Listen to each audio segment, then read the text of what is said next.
Anong ginagawa ng babaeng to rito? Bakit nandito ka? Anak ko pa rin naman si Maui. Siguro naman karapatan ko na malaman ko ano nangyayari sa kanya. Wala ka nang pakialam sa kanya. Bahala ka na sa buhay mo. Mabuti naman, dito na kayong dalawa. We have to start exploring other options. At dahil nga stroke survivor kayo, hindi kayo pa pwede.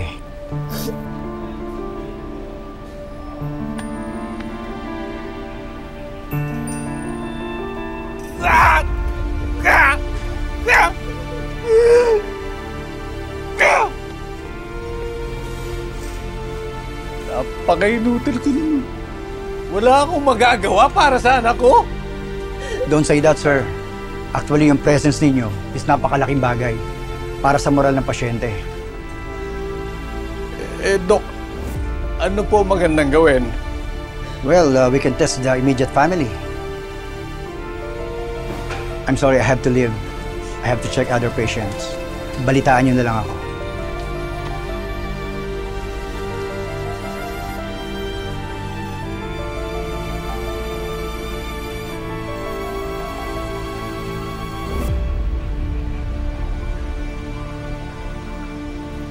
Humanda kang malantika.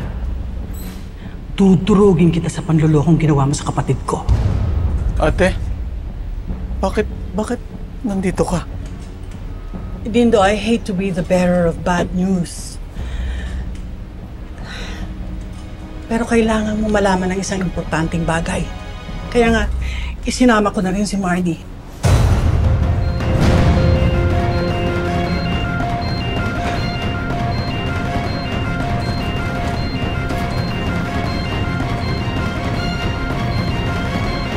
Ano ito? DNA test. Kailangan ko makasiguro bago ako gumawa ng akusasyon. Kumuha ako ng DNA test dahil narinig kong nag-uusap ang asawa mo at ang asawa ni Marnie. Ate, please. Huwag mo kong maate-ate, ha? Hindi kita kamag-anak. Wala akong kamag-anak na katulad mo, nakakadiri ka. Sahin mo yan. Anong ibig sabihin nito? Ha? Na hindi ako ang totoong ama ni Maui? Huwag mo akong hawakan! Sagutin mo ko! Sino ang totoong ama ni Maui? Sino? Sagutin mo ko! Sino? Bingo! John!